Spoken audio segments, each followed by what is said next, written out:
2 days ago, Michelle Bachmann hired veteran strategist Ed Rollins, who orchestrated Mike Huckabee's 2008 Iowa victory. Well, game on. Michelle Bachmann has publicly said she's friends with Sarah Palin, but after Rollins' comments yesterday, that friendship may be short-lived. Take a listen. Sarah has not been serious over the last couple of years, and she got the vice presidential thing handed to her. She didn't go to work in the sense of trying to gain more substance. She gave up her governorship. Christina Bellantoni is associate politics editor for Roll Call. Ruth Marcus, columnist for the Washington Post. Vaughn Berber, politics editor for MSNBC.com. Ruth, let me start with you. I cringe every time I see somebody write a story that puts Bachmann and Palin in the same thing. It feels cheap. It feels easy.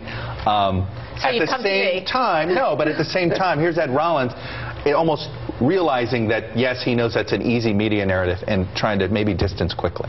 Well, you know, it's the pigeonholy thing, and, you know, women columnists have it, unfortunately, and women politicians have it also. And so there is, I think, inevitably going to be the comparison. I applaud you for the cringing. They do, in defense of the comparison, it's not just that they're both women. They do appeal to a similar demographic in terms of their ideology, not just their gender. But, Christina, what I think is interesting is that what Ed Rollins says to me is Michelle Bachmann is comfortable bringing somebody into her circle that she didn't really know and who had been critical of her in the past.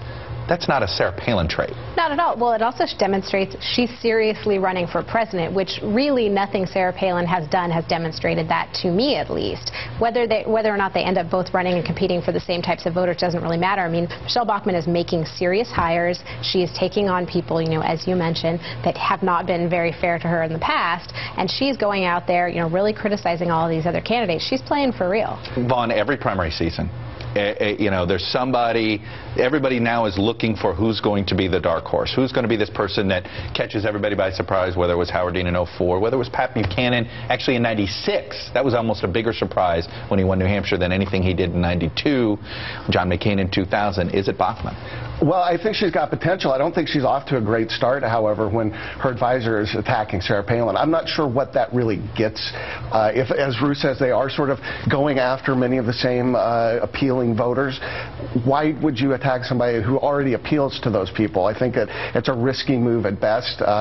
You know, it's an attention-getting move. But I think that, again, Sarah Palin's going to have the advantage that if she drops into Iowa one day, she's going to get the headlines, and Michelle Bachmann is not. And until that dynamic goes away, it's going to be harder for Bachmann to get the oxygen. All right. Speaking of Michelle Bachmann, though, she's from Minnesota. There's another guy from Minnesota running for president. Who's that? Exactly. He gave a big speech in the president's backyard that he was trying to lay out his economic plan. Let's take a quick listen to it. We can start by what I call the Google test.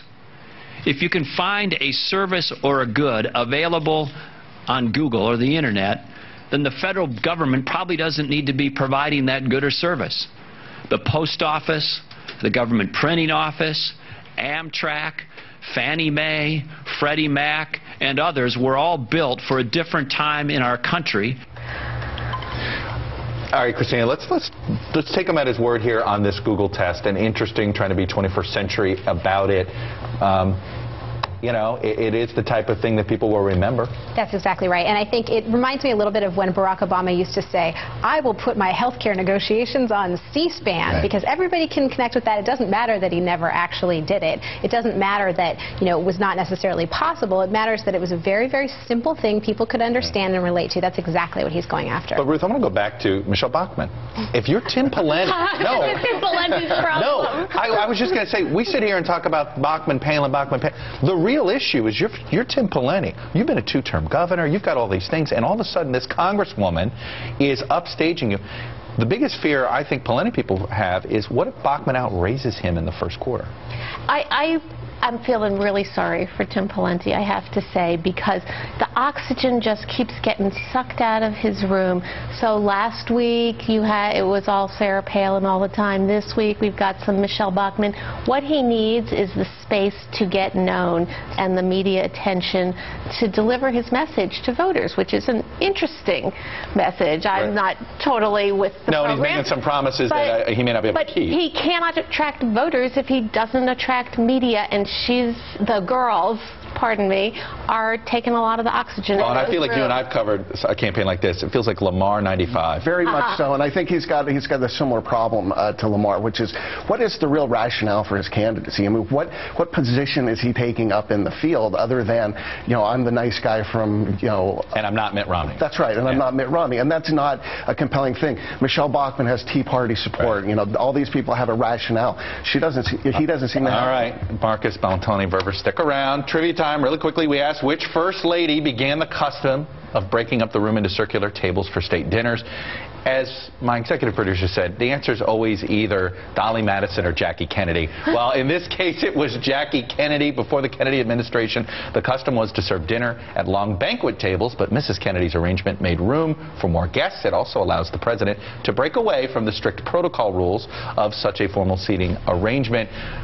We had already of a repeat winner, but we will follow a couple new people today. We'll tell you who that is after this. Up next, our panel staying right here, where we'll check the Capitol Hill Grill to see if a wiener is now cooked. Plus, we'll introduce you to something called the Ned.